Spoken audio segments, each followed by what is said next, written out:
서울 주택가의 한 공사 현장.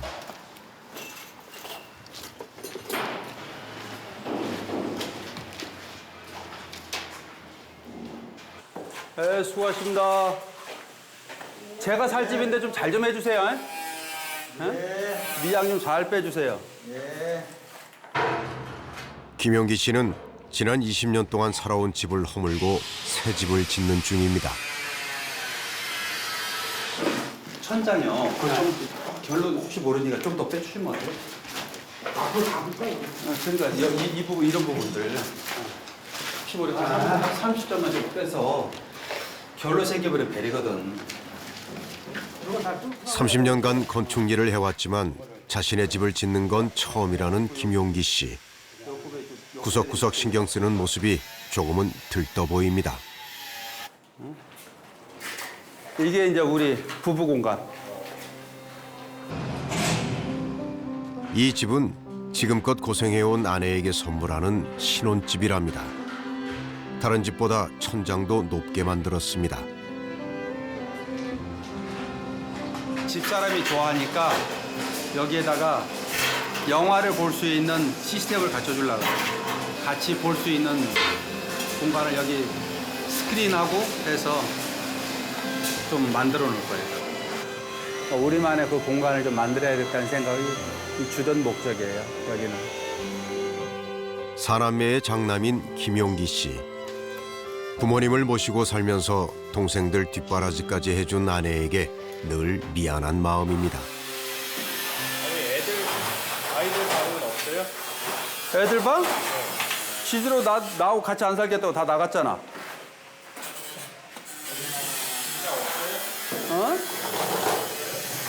나갔으니까 없지. 그런데 잠시 후 이 방이 아들내미 오면 쓸 방. 부부만을 위한 집이라더니 아버지는 햇빛 잘 드는 방향에 아들 방부터 자리를 잡아두었습니다. 평생 가족의 집을 지키기 위해 살아왔던 아버지. 아버지의 집에는 치열했던 삶과 숱한 이야기들이 담겨 있습니다. 때로 그 이야기가 자녀들 입장에선 잘 이해되지 않기도 하지만 말입니다.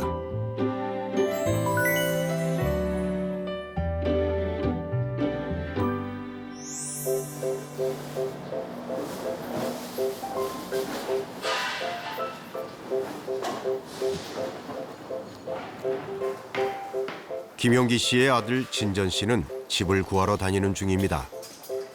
완공을 앞두고 있는 아버지의 집에 들어갈 생각은 없는 모양입니다.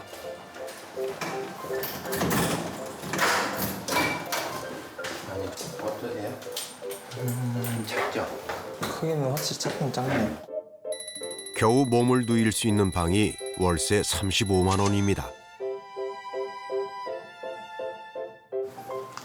화장실이 근데 좀 작죠? 창인 거랑 좀 작은 게 조금 그렇긴 하네요. 근데 이거를 지금 돌로 해놓으면 방이 더 작아지니까 그래서 최대한 공간 하려고 이렇게 한 거예요. 그래서 원룸이다 보니까.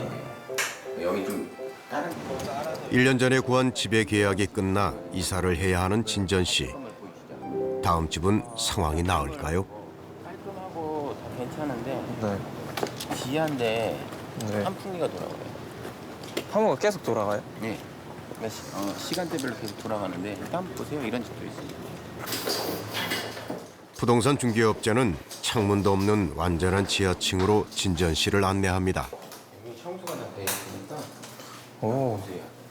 이야. 시설은 여기가 훨씬 낫네. 네, 훨씬 낫죠. 그리고 지금 이걸 뭐 제습 틀어놨는데 이거 제습기 놔달라면 하나 놔주실 거예요. 환풍구는 이거 말씀하시는 예, 거예요? 이렇게 두 개 있죠 지금. 시끄럽진 않아요. 시끄럽진 않아요.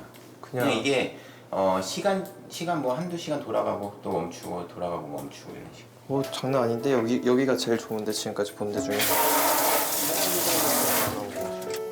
눅눅함이 느껴지긴 하지만 진전 씨는 이 지하방에 꽤 만족하는 것 같은데요. 진전 씨에게 중요한 집의 조건은 창문의 크기도 방의 면적도 아닙니다.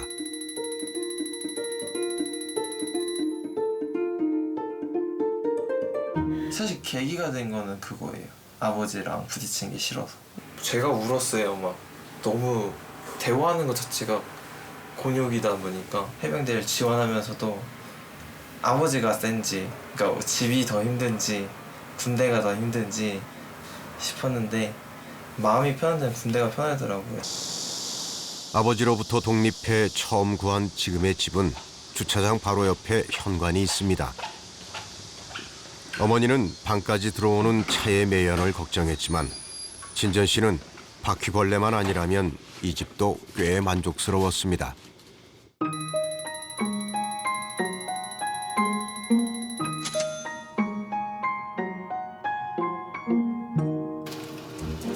요리학교를 다니며 요리사의 꿈을 키워가고 있는 진전 씨.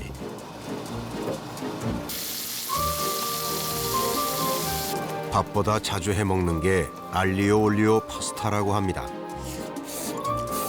매달 47만 원의 월세와 생활비를 감당하려면 아르바이트를 열심히 해야 하지만 이곳은 진전 씨가 가장 편안해질 수 있는 집입니다.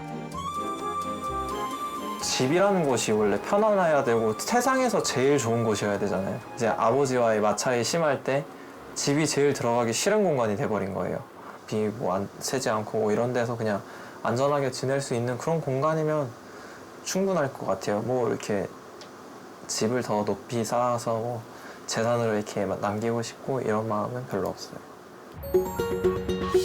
가족의 보금자리이자 경제적 자산으로 여겨졌던 집에 대한 생각이 달라지고 있습니다.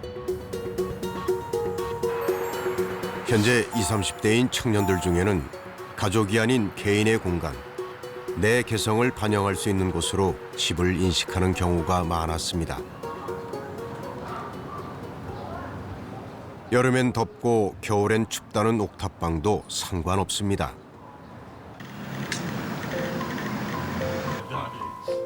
주말이면 맥주 파티가 열리는 이곳.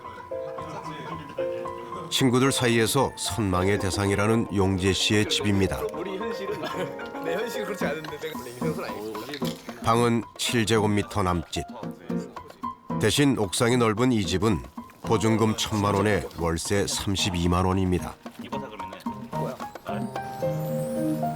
도심의 야경과 함께 영화를 감상할 때면 넓은 아파트가 부럽지 않습니다.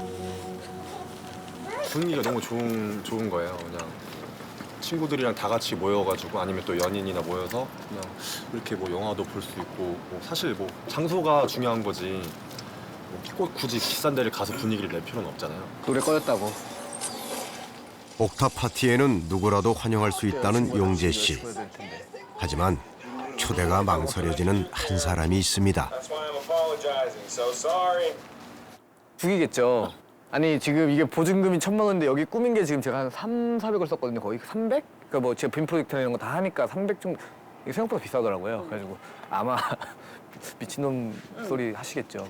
그래서 초대하고 싶진 않아요.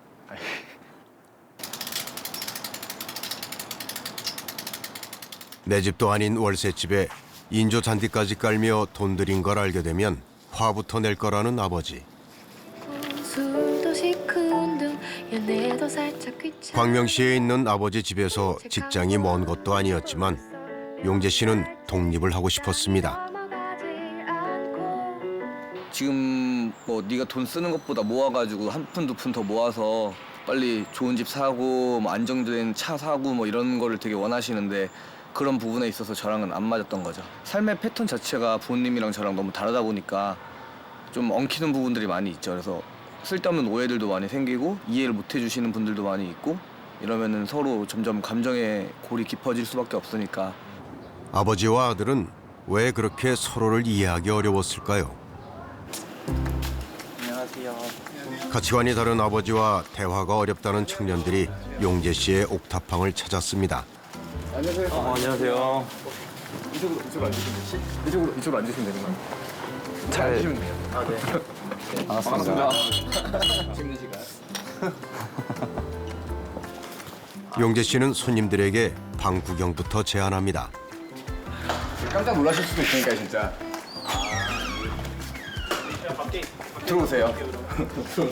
아 진짜 딱 이렇게. 진짜 2평이에요. 2평이라서 딱 잠만 잘 수 있어요. 아, 화장실 이쪽이에요. 아 네. 무슨 들어오셔야죠.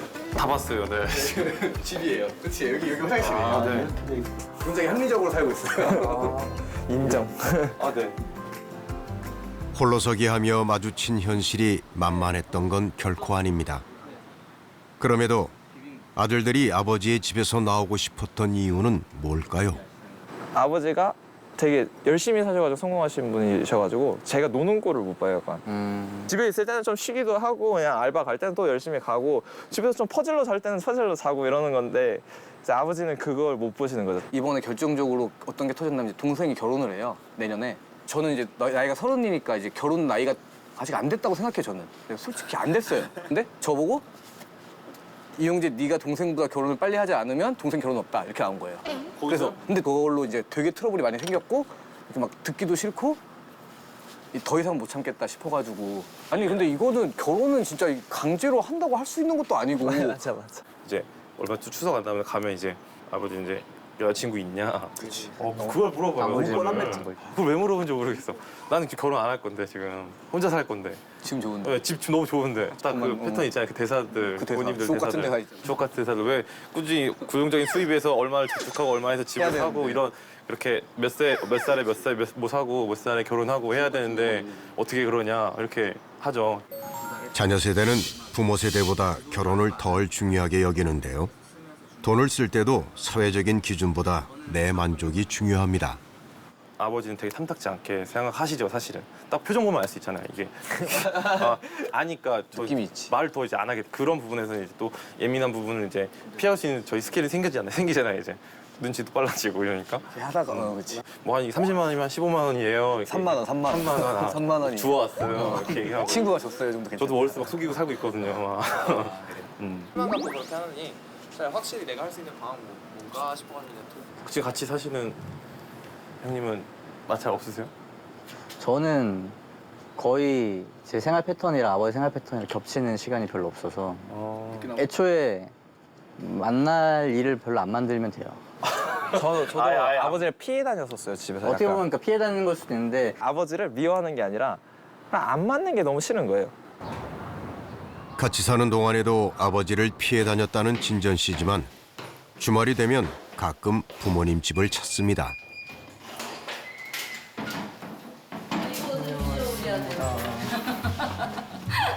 안 덥냐? 누나가 해외에서 취업을 한 후 어머니와 할머니를 더 챙기려 하는 다정한 아들.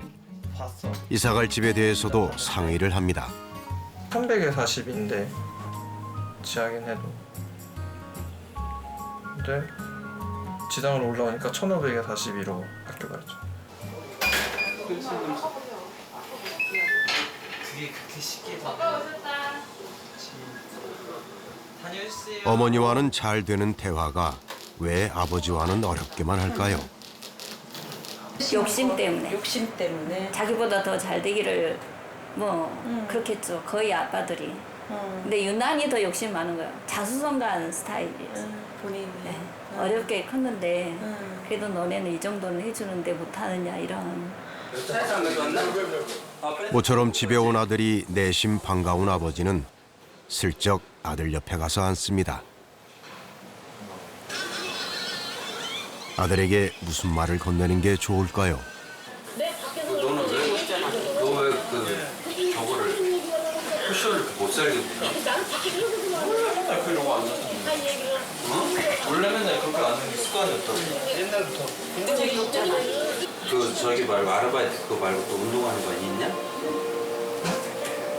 헬스장 말고 운동하는 건 있어? 그럼 아르바이트 갔다가 집에 왔다가 헬스장 갔다가 그래? 그렇지. 잠자는 시간을 6시간, 6시간, 7시간, 7시간 딱 정해. 그게 그랬다. 아니 이게 많이 잤다, 조금 잤다, 많이 잤다, 조금 잤다 하면 네가 힘들어서 신체에서 받아들이지 못한다고. 야, 넌 여자친구 없냐? 겨울에 여자친구 못 사귀었냐? 아빠가 일부러 그런 거. 이번에도 아버지는 아들의 속만 뒤집어 놓습니다. 넌 지지만 받았잖아. 예전엔 네가 지. 가족의 안정적인 삶을 지켜줄 내 집을 장만하기 위해 그저 열심히 달려왔습니다. 그런데 자식들은 나만큼 치열하게 살지 않는 것 같습니다. 2개 있어봐. 그런데 이거 더 필요가 없다니까. 자녀와의 소통에 답답함을 느끼는 건 김용기 씨뿐일까요? 베이비붐 세대인 5명의 아버지가 만났습니다.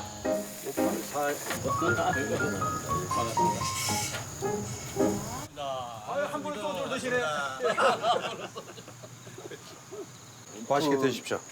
제일 젊어 보이지 않습니까? 55년 무슨 6년 산다. 56년생. 제일 젊어 보이네.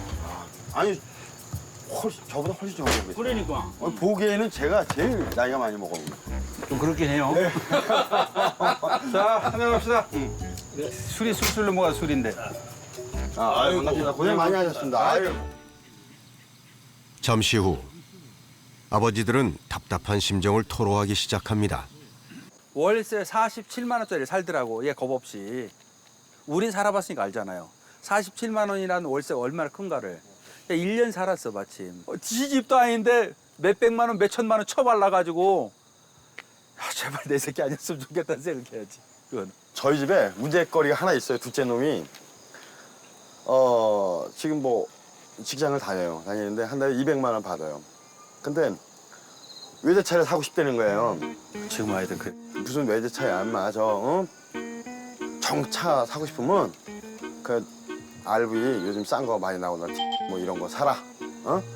아니래 자기는 꼭 사야 되는데 나는 딱 그런 거 살려면 안 사고 그냥 버스 타고 다니고 내가 딱 올해 말쯤 딱 가서 외제차 내가 정도는 나 타고 다닌다고 막 이러는 거야.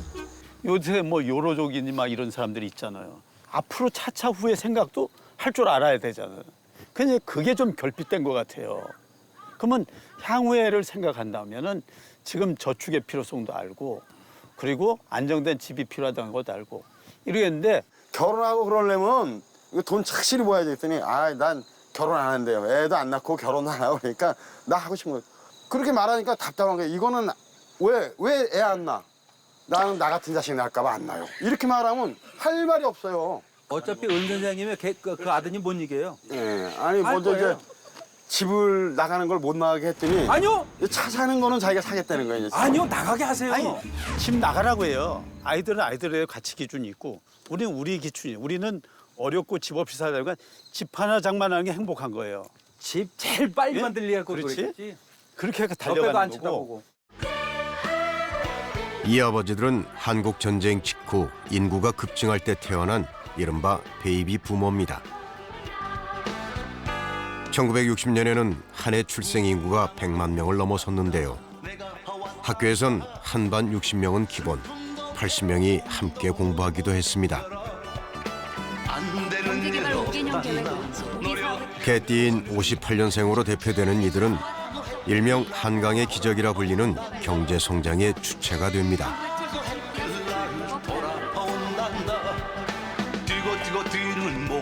1970년대에는 허허벌판이던 강남이 개발되면서 서울 땅값이 치솟기 시작했습니다. 가난한 유년 시절을 보냈지만 대한민국 부동산 시장이 상전벽해를 맞을 때 그 중심에 있었던 베이비 부모. 이들은 왜 내 집 장만부터 해야 한다고 자녀들에게 목소리를 높이는 걸까요? 대출을 받아서 이제 그걸 집세에 올려주면은 그 인연이 또 금방 와요. 그건 대출 갚을 때 되면은 또 올라가고 전세 한 번 연장만 돼도 그날은 발을 뻗고 자요. 그 심정 이해할 거예요. 한 번 연장만 돼도. 그래서 이제 그 연장하기까지는 굉장히 집사 노릇을 해야 돼요. 집사가 뭔지 아시죠? 집안일 다 하는 거. 그거 하면 집안일을 다 도와줘야 돼. 왜? 잘 보여야 연장되니까. 옛날에는 연립지면은 그 난간 같은데 이제 이게 물길이 만들잖아요. 그러면 거기 이물이 끼잖아요. 쓰레기가. 줘야지. 그럼 쳐야 되는데 그 난간 나가서 지어야 되는데 다 맞아야지. 무섭잖아요. 이거 3층에서 떨어지면 무서운데도 가장이니까 이사 연장 한 번에 해야 돼. 처절함이죠. 그거는 진짜 떨어지면 죽을 수 있는 그런 위험지지만 아니 거의 다 우리 세대 거의 다 그랬을 거예요. 내 가족들한테도 진짜 빚독촉 당하듯이 뭐 만기 됐으니까 이사 가라. 일단은 베이스 캠프가 안정되면은 사람이 고기를 먹든 라면을 먹든 그거는 그렇죠. 헤쳐나갈 수 있겠다 하는 생각이 들었어요. 일단 보금자리만 안정되게 구축을 해놓으면은 안정감이 있죠. 아버지들에게 내 삶이란 없었습니다. 가족의 안정적인 보금자리를 마련하기 위해 아끼고 아꼈고 조금이라도 더 저축하기 위해 잔업도 마다하지 않았습니다. 진짜 열심히 일하고 막 그래가지고 그 당시에 한 600만 원 정도를 벌었어요. 많이 벌었네. 그게 이제 그 당시의 시세로 잠실 시형 아파트 하나 살 정도 가격. 맞아. 이제 그 15병짜리. 예, 그렇지. 연탄 보일러 있는 거. 또 막 벅찬 거예요. 내 집이 있구나. 이제 벽으로 이렇게 몇뼘 인간도 재보고 팔로. 아 정말 기쁘셨겠다. 아마 어쩌면 우리 세대의 그게 로망이에요. 가족의 안정을 위해서 집을 빨리 가져야 되겠다는 게 남자들의 로망이었어요. 내 집을 마련하기까지는 평균 9년 정도. 모두가 내 집을 마련하기 위해 아끼고 저축하던 시절. 1,600여만 원이 드는 것으로 나타납니다. 분당 신도시 시범단지는 11평짜리 임대 1989년에는 분당과 일산 등 5대 신도시의 건설 계획이 발표됐습니다. 오늘부터 분당 신도시 시범단지 아파트 입주가 본격적으로 시작됐습니다. 1991년 분당의 첫 입주가 시작되던 날, 특히 차고 옆 단칸방에 살다가 분당에 입주하게 된 장치환 씨 가족이 언론의 주목을 받았는데요. 설치되지 꼬마 그 소지품 중에서 하나 사진만 줘. 꼬마. 불법 입주 여부를 가려내는 신도시 입주 합동 조사 반원들이라고 합니다. 그 살림을 참 어렵게 살아가면서도 우리 집 그 한다는 그런 그 기쁜 마음으로 참 모든 것을 서로 이해하고 참 그동안에 어려운 상황이 많았는데 앞으로 더욱더 참 알뜰하게 해가지고 풍요하고 어떤 그 가정적인 그런 생활을 꾸밀 수 있도록 노력할 것으로 생각합니다. 분당 신도시 아파트 분양에 당첨돼 벅찬 얼굴로 입주했던 30대의 가장. 그는 여전히 26년 전에 마련한 그 집에 살고 있습니다. 지하에 반지하에서 1,000만 원짜리 전세 살다가 이거 아파트 된 거니까 땡장 그죠? 거실이 어디 있어요? 문 열면 바로 방이지. 이 거실이 좋은 거죠. 이 거실. 그렇죠. 이렇게 넓은 거실이 그 상상을 못했잖아요 그때는. 이야, 나는 언제 내 집을 가지나 그런 있었는데 그 꿈이 실현됐죠. 전세금 1,000만 원에 29개월 차고령 지하를 가능합니다. 고생했던 만큼 감격스러운 순간이었습니다. 아, 너무나. 그 살림은 참 그렇게 살아가면서도 이제 해가지고 그걸 좀 열심히 보일러 연탄 제가 다 우리 그 문으로 들어오고 방으로 들어오는 거예요. 예. 그런 거는 참을 수 있는데 돌 대고 막 이러니까 애들이 밤에도 울고 막 이러잖아요. 시끄럽다 그런 거죠. 그러니까 이제 그러니까 그런 거 얼마나 자존심 상해요. 애기도 마음대로 못 키우고 더럽기 때문에 그런 것을 벗어나기 위해서 그런 데서 해방하고자 집에 대한 강박관념, 강한 그런 거. 어떻게 해서 이를 악물고 해서 내 집만큼은 있어야 된다 이거지. 호텔 영업일을 하며 받은 월급을 거의 쓰지 않고 저축했다는 장치환 씨. 지난해 은퇴할 때까지 37년간 그는 누구보다 열심히 일했습니다. 엄마 보고 한 거지. 정말 아무것도 안 보고 정말 이거면 일만 열심히 했지. 내 별명 키맨이요. 새벽에 나가고 가장 늦게 들어오고. 그렇게 열심히 했어요, 진짜로. 예. 그렇기 때문에 오늘날 이렇게 살 수 있는 거라고 저는 생각해요. 장치환 씨는 은퇴 후에도 여전히 매일 새벽 5시에 일어난다고 합니다. 다음 주에 있을 전기 기능사 시험에 대비해 실습 중인 장치환 씨. 자격증을 따서 제2의 직업을 찾아볼 생각입니다. 이 도면을 요거대로 제어판을 이대로 만들어야 되거든요. 만들어서 이걸 동작시켜야 되는 거거든요. 그래서 이게 생각보다가 조금 어려워요. 은퇴 후에도 치열하게 살아가는 자신의 모습을 봐주었으면 하는 건 바로 자녀들입니다. 이렇게 도전해서 그렇게 해서 이걸 자격증 꼭 따야 돼 나는. 그래서 자식들한테 보면 야 아빠가 천하에 도전해서 저렇게 하는데 그거 보여주는 거. 아들아 좀 아빠도 이렇게 열심히 살고 있다. 좀 보고 배워라. 그렇지. 그거 보여주기 위해서 내가 이거 하는 거. 아침 7시 반. 자녀 세대의 모범을 보이기 위해 누구보다 일찍 출근하는 아버지가 또 있습니다. 김영기 씨는 50여 명 직원이 일하고 있는 건축사무소의 대표인데요. 너무 일찍 출근하는 사장님. 직원들 입장에선 달갑지 않을지도 모릅니다. 일찍 하루를 시작하는 건 김용기 씨가 평생 지켜온 철칙이었습니다. 박부장 왔어?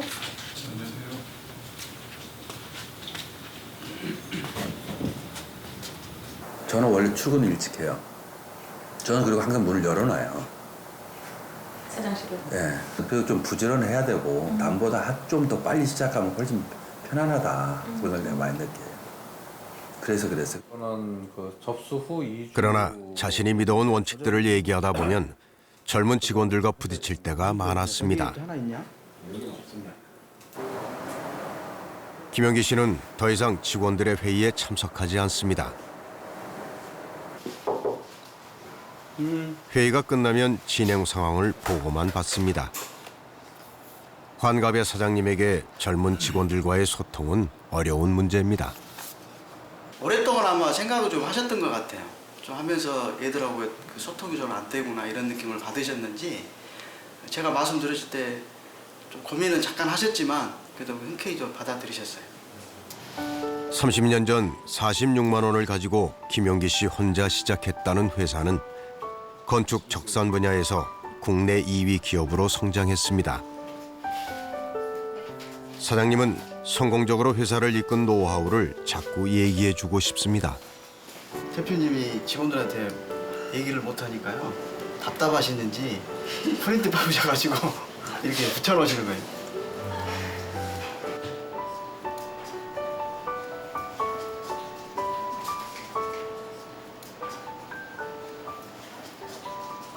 왜?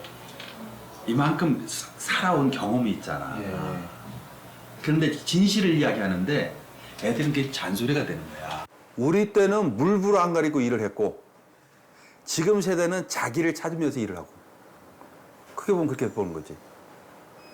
자기 시간이 주어지지 않으면 직장 생활도 바로 사표 쓸 수 있는 지금의 세대니까.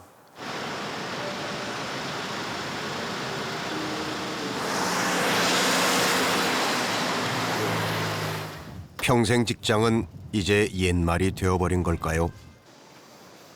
3년을 다니던 굴지의 국내 전자회사에서 지난해 퇴사한 진호 씨. 지금은 친구와 함께 푸드트럭을 운영하고 있습니다.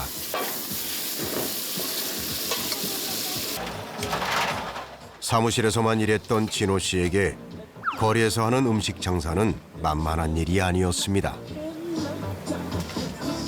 여름에 진짜 더웠어요. 8월 초에 진짜 죽는 줄 알았어요. 더워서 서울 비기시잖아.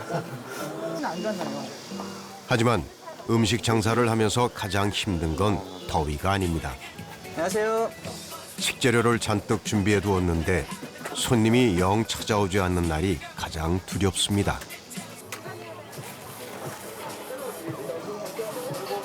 불고기 비빔국수 하나요. 7,000원 결제 넣어드리겠습니다. 영수증 필요하신가요? 카드 받으시고요. 다행히 오늘은 다른 날보다 꽤 많은 손님이 진호 씨네 푸드트럭을 찾아주었습니다. 그 퇴사하고 그 회사를 나온 것 자체에 대한 후회는 없어요. 비빔국수가 덜 팔려도 후회는 없나요? 비빔국수 많이 팔아야 됩니다. 비빔국수 많이 팔아야 돼요. 진호 씨가 내로라 하는 대기업을 그만두고 이 작은 공간을 일터로 선택한 이유는 뭘까요? 일찍 퇴근할 수 있는 것도 아닌데 말입니다. 영수 안 되겠네. 영수. 맨날 야근 맨날 하고 막 사람들이 퇴근하는 거 한 명씩 보면서 한마디씩 맨날 하고 가고 퇴근 안 하냐고 쓰러진다고 막 그런 얘기도 막 하고. 진짜 열심히 일을 했네요. 열심히 했어. 근데 그때는 꾸역꾸역 했거든요. 진짜 꾸역꾸역 해가지고 너가 좋아하는 일이 뭐야? 라고 이렇게 스스로 물어봤을 때 대답을 할 수 없는 게 약간 좀 비참했어요. 그게. 저 스스로한테 너무 미안했고 꾸역꾸역 버티듯 하는 일이 아니라 즐겁게 할 수 있는 일을 찾고 싶었던 진호 씨.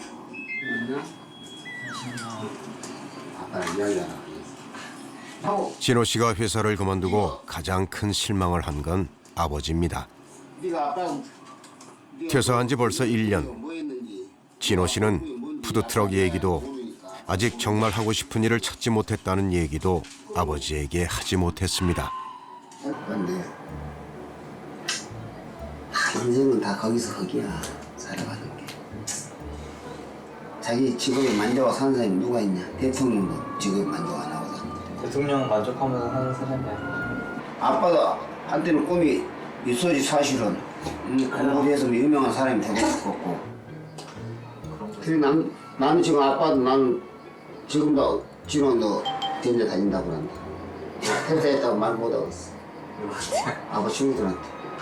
아빠 친구들이 다 부러워하니까 아빠 친구들이 아직도 그래요? 지금도 아빠 우리 아들 오늘 또 그 아빠 요금 내러 하고 우리 아들 인제 다닌다 그랬어. 이제 하려고 거지. 그런 얘기 하고 살지 말라고 얘기는 주는데. 아니 근데 아빠는 이제 무은중에 나와본다니까. 무은중에.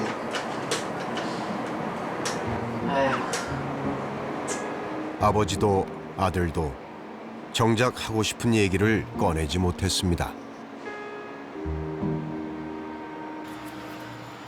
그때는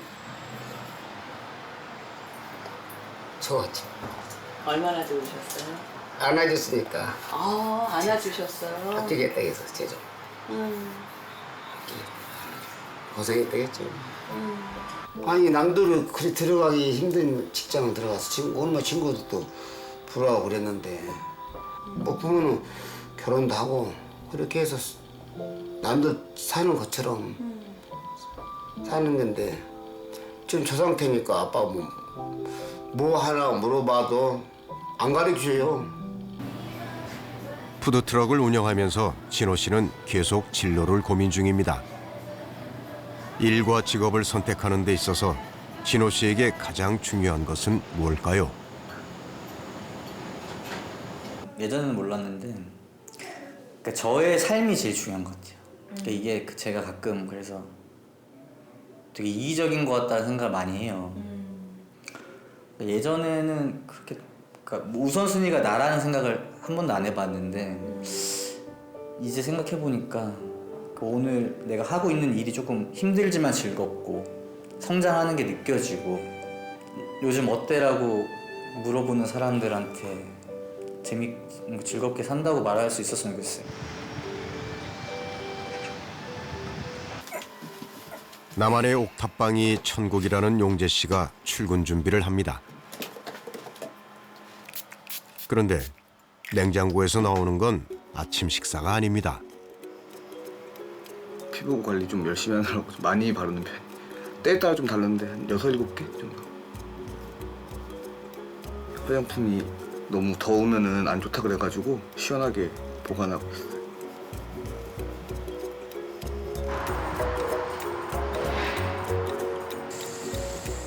옥탑방에서 버스로 30분 거리. 이곳은 용재 씨의 4번째 직장입니다. 용재 씨는 3년 전 첫 취직을 한 후 3번의 이직을 했는데요. 증권사와 자동차 회사 등 모두가 선망하는 기업을 마다하며 용재 씨가 찾고 싶었던 건 무엇이었을까요? 용재 씨는 자신이 행복해질 수 있는 삶의 조건을 찾은 걸까요? 수고하셨습니다. 네. 용재 씨는 보통 6시면 퇴근을 합니다. 계세요. 네. 이전 직장에서는 꿈도 꿀 수 없는 일입니다. 막내가 일찍 제일 먼저 퇴근해도 되는 거예요? 아 이게 저희가 좀 원래 좀 일찍 끝나면 일찍 가도 되고 이래가지고 금요일이라서 좀 더 일찍 끝난 것도 있어요. 이제 타야 되는데. 탈까요? 탈 수 있나? 용재 씨가 퇴근을 서두른 데는 이유가 있습니다. 한 달에 한 번씩은 책을 읽고 그다음에 그 책을 읽은 다음에 어디 여행 떠나고 싶다 이런 여행지를 정해가지고 그 이제 한 달에 한 번씩 여행 떠나고 있습니다. 용재 씨가 옷까지 갈아입고 향한 곳은 직접 만든 독서 여행 모임입니다. 일단은 그걸 알 때까지는 생존을 확실히 보장해주고 이전 직장에서는 불가능했던 시간. 오늘 제일 준비 많이 온 서진. 용재 씨에겐 사람들과 교류하며 삶의 여유를 느낄 수 있는 시간이 직장을 그만둘 만큼 중요했습니다. 되게 많이 참았죠. 참고 해봐야겠다 생각을 했는데 결과적으로 제 라이프 스타일이 아예 붕괴되고 제가 좋아하는 여행도 갈 수 없고 이렇게 내가 얼마나 더 일해야 될지도 모르겠고 사실 젊은 나이가 가장 중요한데 지금 이렇게 쇠 빠지게 고생해가지고 나중에 미래에 내가 편할 수 있다 그런 보장이 있어도 싫은데 보장도 없고 아 진짜 내 자신이 아예 없어지는 그런 느낌이 너무 싫었어요. 그러니까 뭐 완전 나를 잃어버리겠구나 생각이 들어서 이건 아니겠다 싶었죠. 주말, 용재 씨는 친구들과 마라톤 대회에 참가했습니다. 베이비 부머의 자녀 세대는 일명 에코 부머라고 불립니다. 부모 세대보다 풍요롭게 성장한 에코 부머는 자기 만족의 욕구가 높다고 하는데요. 베이비 부머가 미래를 준비하며 살았다면 에코 부머에겐 현재가 중요합니다.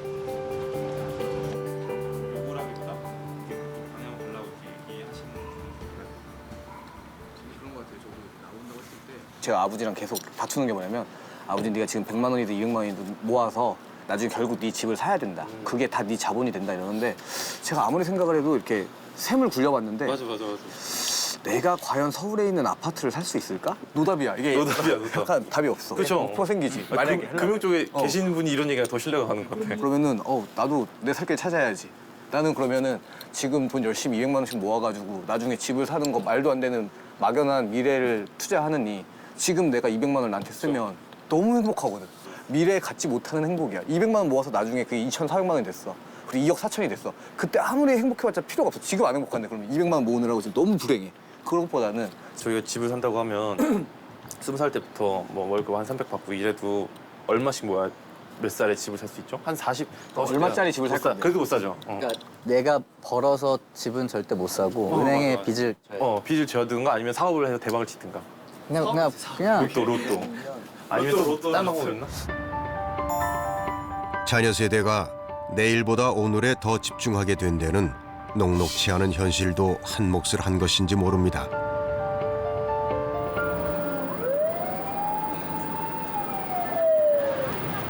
다른 가치관을 지니게 된 아버지와 아들은 서로를 이해할 수 있을까요? 그동안 그러니까 퇴사하고 1년 동안 어떻게 지냈는지를 원래 아버지가 전혀 모르고 계시는 상태인데 1년 동안 뭘 여러 가지를 하긴 했는데 그게 과연 부모님이 뭐 납득을 하실지는 잘 모르겠어요. 근데 뭐 덜컥 회사를 그만둔 아들을 바라보며 마음 졸였을 아버지에게 진호 씨가 먼저 데이트 신청을 했습니다. 뭐 이야기를 해야 그동안 내가 뭐하고 있는지 말씀을 하나도 안 드렸잖아요. 그래도 아빠가 궁금하니까 나도 니한테 이제 말도 못하고 아빠는 그런 거 누구 이제 그 예를 들어서 괜히 그 누구 뭐 시켜놓고 기죽인다고 그럴까 괜히 신경 쓰고 그럴까 봐 아빠는 그동안 친구랑 뭐 하고 있는 게 있었어요. 친구랑 하고 있는 게 뭐였는데? 친구랑 푸드트럭 하고 있었어요. 푸드트럭? 네. 그러니까 내가 처음으로 거리에서 음식을 팔고 있다는 아들. 아들이 다시 직장을 구하고 있는 줄 알았던 아버지는 속이 탑니다. 그러면 이제 아빠 이런 푸드트럭 안 나게 나는 아빠 기절하겠다요. 절대 안 되는 거야 그거. 그리고 이 사업은 잘 해보려고 했었어요. 일종의 사업인데 되게 열심히 했어요. 사업인데 그거는 절대 안 돼. 노야 절대 안 돼.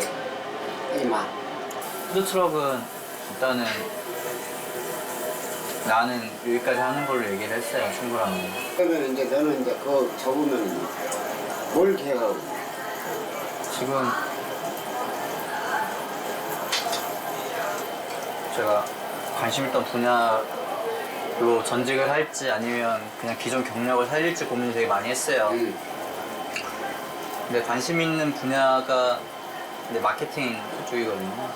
그 마케팅 그것은 그것도 대기업 많이 되냐? 뭐 그쪽 분야가 뭐 대학에서 공학을 전공한 아들. 아들은 퇴직 1년 만에 분야가 전혀 다른 마케팅 공부를 해보고 싶다고 합니다. 아들이 찾은 새 꿈을 응원해주고 싶으면서도 한편으로는 걱정이 앞섭니다. 아빠가 왜 네 마음을 모르겠냐? 아빠는 하도 고생을 해서 그런 이야기가 눈물나고 그래.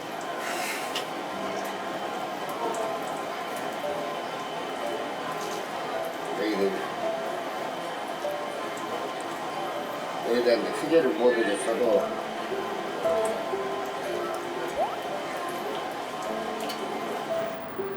음식 장사를 비롯해 여러 번 사업 실패를 경험했던 아버지.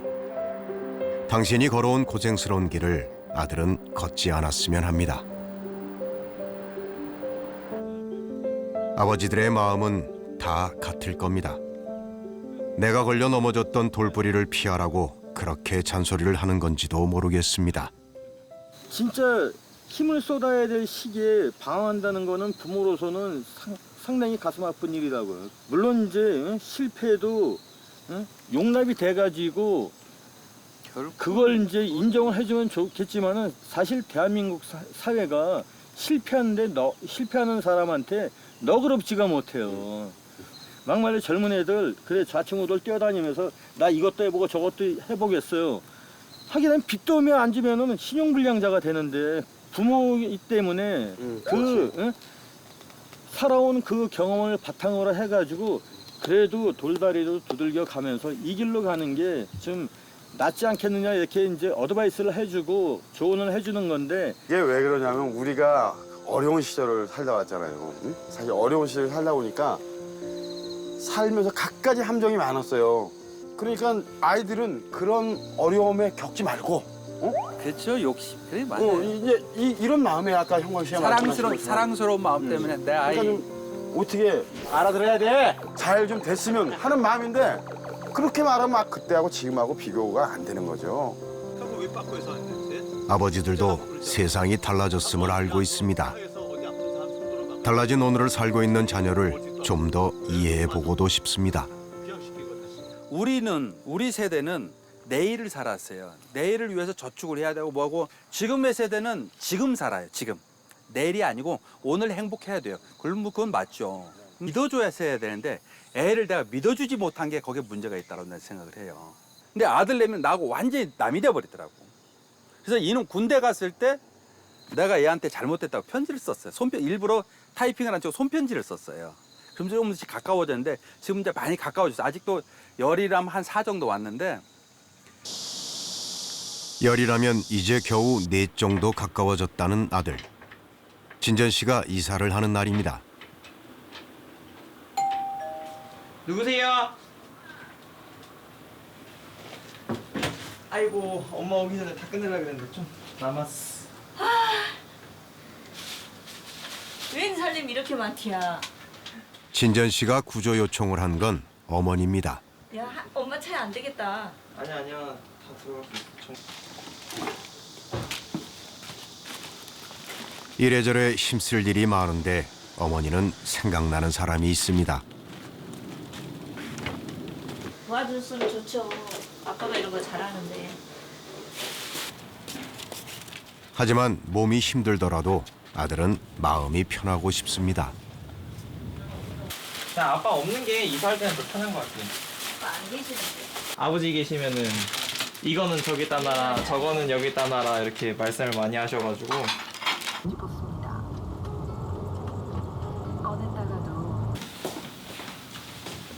잠시 후 진전 씨의 새 보금자리에 도착했습니다.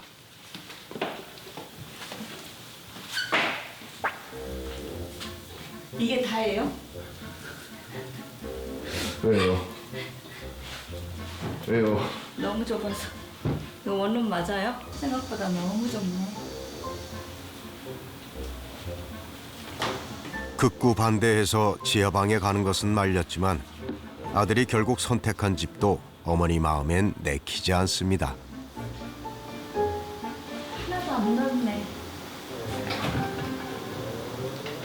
하지만 그날 밤 놀라지 마라. 절대 놀라지 마. 왜? 냉장고 커졌다? 야, 집 업그레이드 얼마나 했는데 이거? 괜찮겠지? 그러니까 올 수 있겠지? 아니 이 정도면 충분히 자지 잠을. 지난번보다 더 자기 쉽겠구만. 잠자기는 위에 걸 다 없애서 넓네. 어머니의 걱정과 달리 진전 씨에겐 이 방이 좁지 않은 모양입니다.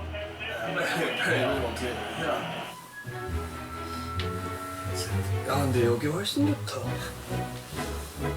훨씬 좋은 것 같아 진짜. 집이 더 넓어진다고 더 행복해질 것 같지도 않습니다.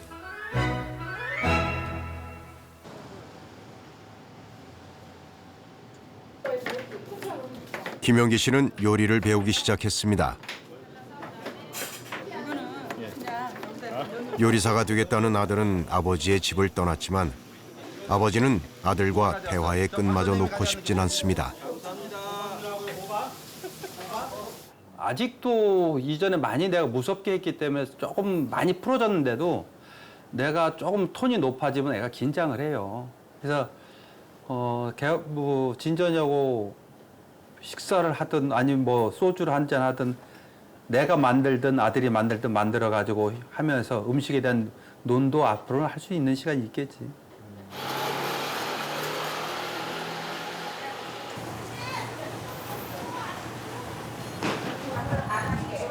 김용기 씨가 아들의 새 집을 찾았습니다. 보러 가야지 그래도. 한 번도 안 봤는데. 나 아니잖아. 재밌는데 그래도. 겁나 차가.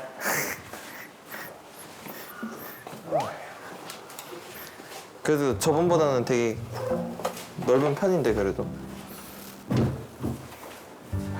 뭐야, 좀 조심하지. 너 제법 깨끗하게 하고 살지 않아 그래도 이 정도면? 비좁은 주방에 나란히 선 아버지와 아들. 아버지는 최근 열심히 배운 요리 실력을 뽐내봅니다.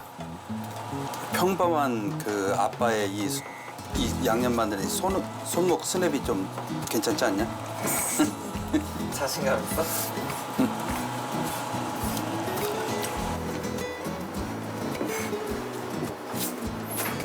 아빠 집 그 2층 원룸이 이거보다는 크겠다. 원룸은 왜 만들었대?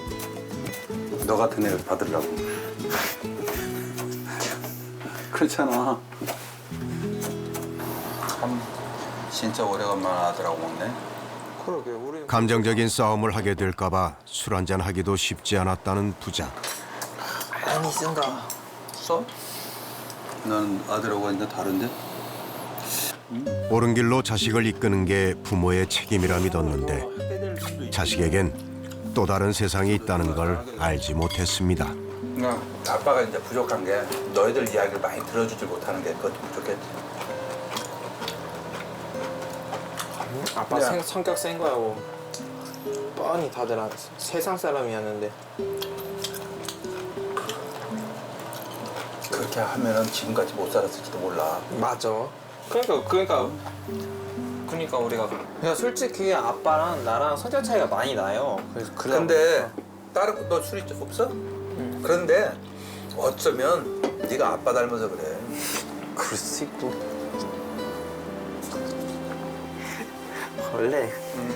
원래 아들한테 지고 들어가는 게 부모라 그랬어요.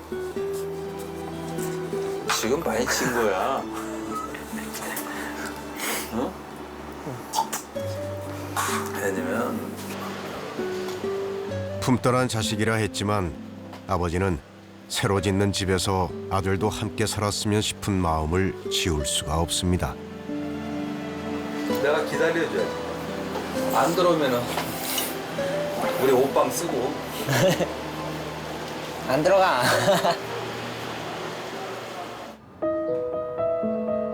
아버지가 짓고 있는 집은 11월 완공을 향해 공사가 한창입니다. 아버지는 부부만의 신혼집을 짓겠다며 큰소리쳤지만 모든 식구들의 방이 마련돼 있습니다. 이 지금 짓고 계신 집에 방이 있잖아요. 있지. 그 어떤 의미인가? 올 때까지 기다리는 거지 뭐. 우리 아버지도 그랬어요. 저희 아버지도.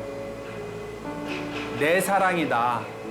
아버지는 외 사랑이 아니고 내 사랑이라고 그랬어요. 속마음하고 표현하고 틀린 건 맞아요. 그건 맞다고. 아들이 모르죠. 어떻게 알겠어요? 그거를? 우리 PD는 알아요? 맨날 야단치는 것만 열받지? 어? 그렇다고. 다는 아닐지 몰라도 아들들 역시 아버지의 마음을 모르는 건 아닙니다. 저는 아버지랑 이게 완벽하게 풀리는 때가 언젠지 그게 궁금하기는 해요, 솔직히. 네, 그 아버지가 완강하게 얘기를 하잖아요. 근데 그렇게 아빠 입장에서 보면은 우리도 그렇게 완강하지 않아요? 그쵸. 다른 사람들이 저희 아버지 만나면 되게 젠틀하고 괜찮은 사람이라고 많이들 말을 해요. 저도 그렇게 생각을 하고요. 근데 이제 아버지와 아들로 만들어서 조금 힘든 거지. 모든 게 몰리는 날 있잖아요. 힘들고 정말 다 몰리는 날이 있잖아요. 막 뭐 서러워 죽겠는 날. 사람도 다치고 딱 갑자기 들은 생각이 저는 아버지 생각이 나더라고요. 와, 이 아저씨는 어떻게 지금 40년을 이렇게 살았지? 이거 뭔지 알아? 잠이 안 와서 아버지 생각이 들어가지고 괜히 근데 너무 대단하시고 그 슈퍼맨이란 말이 있잖아요. 30년 세월을 슈퍼맨으로 살아온 아버지들은 다시 자식 걱정입니다. 결혼을 한다고 그러니까 제가 이제 그게 이제 이거 집을 어떻게 해야 되나. 전세도 2억 이상이에요. 2억 이상이죠. 이라고 이제 고민한 거 제가. 2억도 빌라야. 그렇지. 우리 친구들이 날 보면 뭐라 하냐면 별명이 곡거지야, 곡거지. 어? 너는 아들 셋 결혼시키는 순간에 거지가 된다 이거야. 아들 셋이 생각 안 했어요. 그렇죠. 집은 제가 생각하기에는 팔아가지고 집사람하고 저는 이제 조그만 걸로 하고 요거를 이제 뭐 아들놈 결혼할 때 조금 집을 빼서 해주자니 지금 선생님 댁에는 집이라도 좋지. 나는 그냥 그 동네에 그냥 많은 아파트 중에 하나인데 빼줄 것도 없어. 이게 문제야. 보태주는 걸로 우리는 공양해야 돼요. 자식한테 패줘야 돼요. 이거 어떡하냐. 어쩔 수가 없는 거죠. 에이, 불쌍한 예를 들면 베이비. 월세 살고 전세거리라도 있으면 아들이 도통 이해되지 않는다던 아버지들은 결국 아들의 집장만을 어떻게 해줘야 하나 고민을 나누느라 대화를 쉽게 끝내지 못합니다. 편하게 먹을 수가 없어요. 비슷하면서도 조금은 다른 행복을 담고 싶어하는 두 개의 집. 우리에겐 좀 더 많은 대화가 필요한 건지도 모르겠습니다.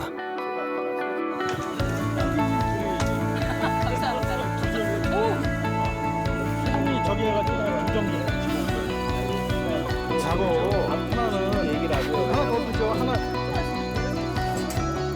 내가 선수형 490이라고 내동을 해. 아니야, 그러면 안 돼.